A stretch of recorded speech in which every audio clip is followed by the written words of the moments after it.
All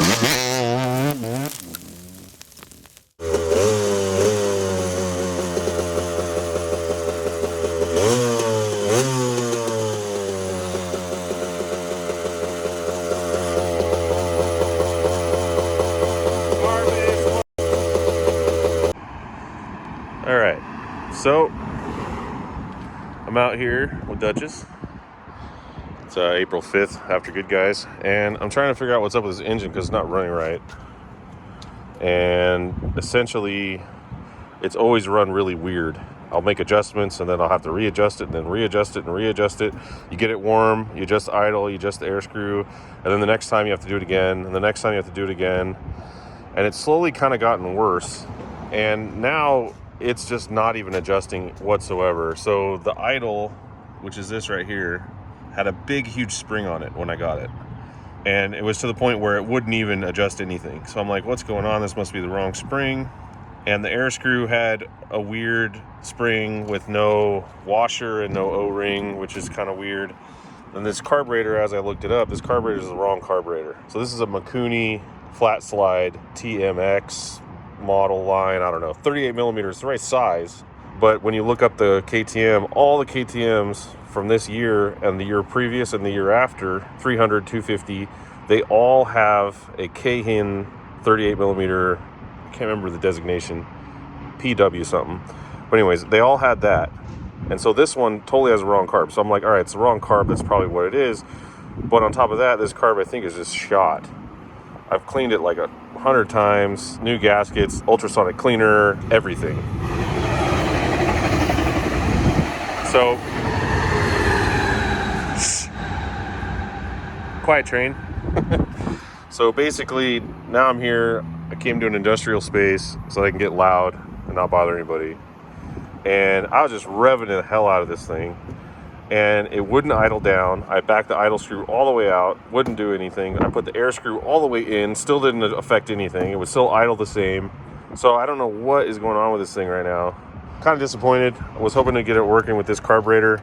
The K-hin carbs, the one that I need for this, is pretty expensive if I buy the K-hin brand, but there's clones that you can get for like 40 bucks. And they've got pretty good reviews. So I think I'm just gonna buy one of those and throw that on here. I wanna keep it 2-stroke. I could just put a 4-stroke in here, no problem, and I'd be done with it. But I really don't wanna do that, you know? Like, this is a 2-stroke factory vehicle, and I wanna keep it 2-stroke if I can. I'm about to pack this up, take it back to the shop, get the carburetor, get that on there, see if it makes it a little bit more livable while I'm developing the engine, with the jet ski engine. So I've got a significant amount of machining to do. I've got to rebuild those carburetors. I've got a machining on both ends, the clutch side and then on the output shaft side. And I got to mate those together, and it's got to be precise. And then once I do that, I got to mate to the transmission and then figure out how much room I'm going to have in here. Seems like the transmission goes to about right here, and it seems like I'm going to have enough room to get it all in there. Might have to move the radiator to the back. You know, might have to pop my grill out and let it stick out a little bit in the front, which I'm totally fine with that. You know, still having fun with this, but this thing's frustrating me. So yeah, I want to get that frustration out of my life so I can just take this thing out and cruise it around and take it to the desert and go on some adventures. So anyways, hope you guys are having a great day, and I'll see you in the next segment. Christmas time, ordered some stuff off of eBay, made in China, $34 shipped. Only took 3 days to get here. I was just about getting mad at them because it didn't ever even said it's shipped after they printed the shipping label 3 days later, and then all of a sudden shipped and then out for delivery and then delivered all within like an hour. It's kind of how it goes. Looks exactly like it does in the advertisement. They give me a little fuel filter. It's pretty cool. All my hoses all hooked up. So this is a K-hin, however you say that. PWK 38 millimeter. Looks like it's the right size. And this is standard, so let's see what I got over here.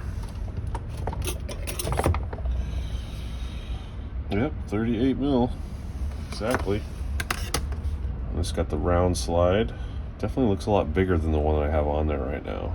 It's probably, that float bowl is probably 2/3 the size of this one. Half cylinder. Interesting. Looks nice and clean. Probably just wipe it down with a towel, blow it out with some air, and then it should be all right. I mean, after all, it's a 2-stroke. Gets a little sand in there. It's not that big of a deal, right? So anyways, yeah, $35, 3 days, door to door. KTM used this from 1990 all the way up until 2004. So I don't know how the Mikuni got on there, but figuring the tweaker that I bought it from, that's probably how. So, I mean, he gave me a stator for it at Magneto that was from a 2001 CR125. I was like, that doesn't look right, but I'll take it anyways. I ended up selling that for like $100. So yeah, just a little up close shot. It's all shiny chrome inside. All the brass looks good. Kind of cheap plastic, but you know, whatever. I mean, literally the official Kahin or whatever, however, someone tell me how to say that, please. The official model is like $300. So for $34 shipped, I mean, can't complain. So like I said, the Mikuni that came with this engine was kind of modulating on its own a little bit. So I'm also going to pull off the boot that goes from here to the cylinder head. Just going to go over that again just to be safe. But like I said, that other carb has never run right. It's always idled high and vibrated a lot. So I think this is going to be the ticket. So I'll keep you posted on the progress, and fingers crossed for me. Hopefully this one resolves those issues and we can have some fun, smooth running, smooth idling with the 250 EGS engine still in the Suzuki LJ20. All right.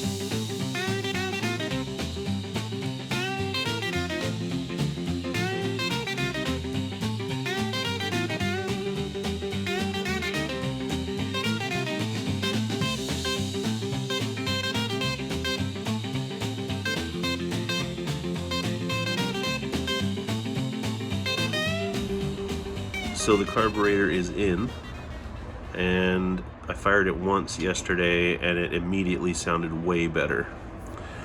But when I fired it, I found a crack in the boot here. So I had to slather on a bunch of silicone and let that dry overnight. And if you can tell here, this boot has already been covered with silicone because it had so many dry rot cracks in it. Well, these are really hard to find.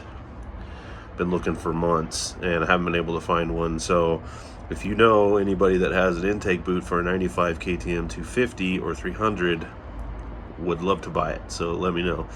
But otherwise, I'm just going to keep sealing this sucker up and make sure that it's airtight. But yeah, so I'm going to put the clamp back on here, and then I'm going to take it out to Fiesta Island, which is sort of a man-made little island here in San Diego where people go and ride jet skis, and there's a dog park there. People ride horses there. They do the over-the-line tournament there. It's just like a random kind of party island, hence the name Fiesta Island. So yeah, I'm going to take this down there and start her up, run her, set the idle, set the air screw. I only fired this up for like 30 seconds, and it just immediately sounded better. There's a lower tone to the exhaust note, less smoke. It idled down almost immediately and just was chugging and sounded awesome. So it got me super excited. Wanted to take it out right away. I had to get the silicone on and let it cure overnight. So it's all nice and solid now, and I put on way too much to make sure that I got a good seal. So I got a little bit bigger hose clamp. I'm gonna put that on right now and then get the car out of the garage and take it on down for a test drive.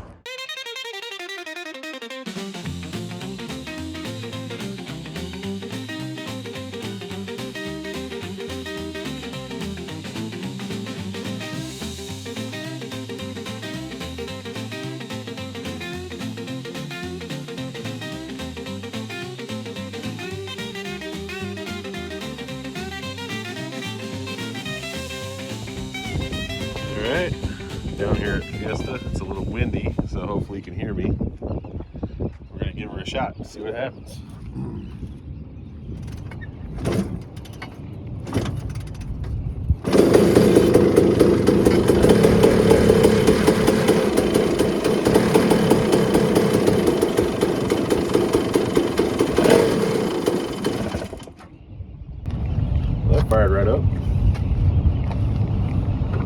Didn't like it with the choke off. Come on. Duchess is way over there. Come on. Come on. Forgot about her taking off every time I start stuff. I'll be back.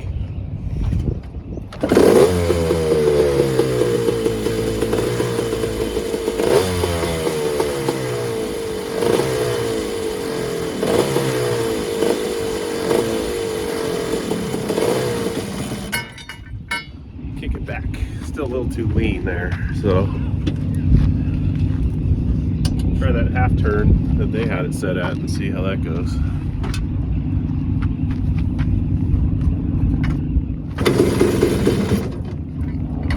More bros in there.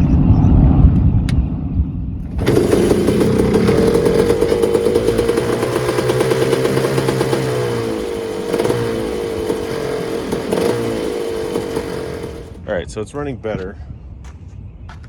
Still kind of fluctuating a little bit. Let's see what happens.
Low 4, first gear.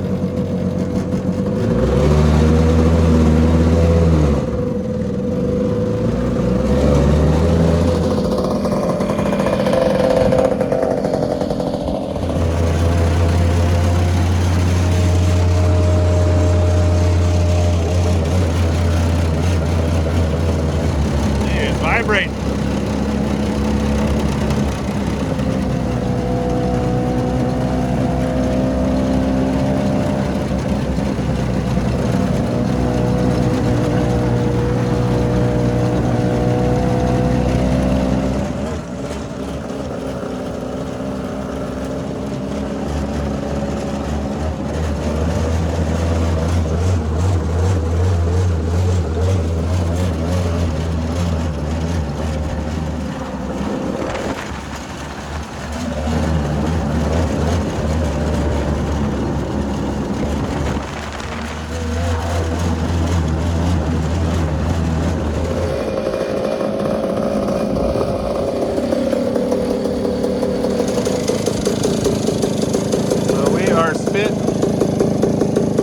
Got a rich mix in there, and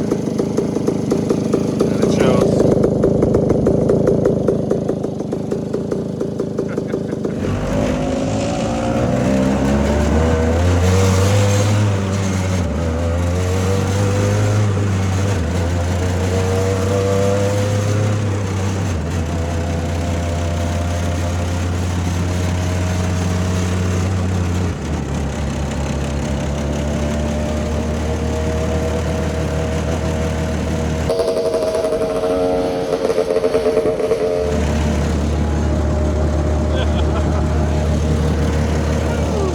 Dutch, get some smoke. All right, Dutch?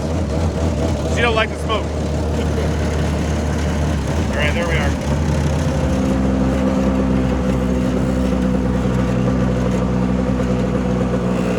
So that was fun. And it's kind of windy here. Hopefully this audio is okay, but she was spitting all over the side. I just wiped it all down. You can kind of see a little bit of it still here, but yeah, so she's running a little rich on the oil, but I did that on purpose. But yeah, new carburetor works. It's still just as impractical as it's ever been, but it starts and it idles and it runs okay. So the imbalance drive shaft, the hokey engine mounts, you know, all the afterthoughts of getting this done. It really just vibrates a lot. But it gets around and it's fun and everybody stares at you. But that was really fun just to get it out and drive it. Carburetor for $35 definitely improved it a lot. But yeah, I'm about the peak of this platform right now, so I'm ready to get something else in there. I'll probably take it out 1 or 2 more times before I do that, just because it's probably going to be down for a while once I start that project. But yeah, I had a really good time. It's fun taking Duchess out for a drive. She loves it, except for when she's getting 2-stroke smoke in her face. But yeah, down here, Fiesta Island, clouds are rolling in. So we're going to get these drive shafts out of here, get it rehooked up, and take her back to the shop and call it a day. Go get a beer, a little celebration beer, and maybe a sandwich. Kind of sounds pretty good to me. So I hope everyone's having a great weekend, and we'll see you in the next segment.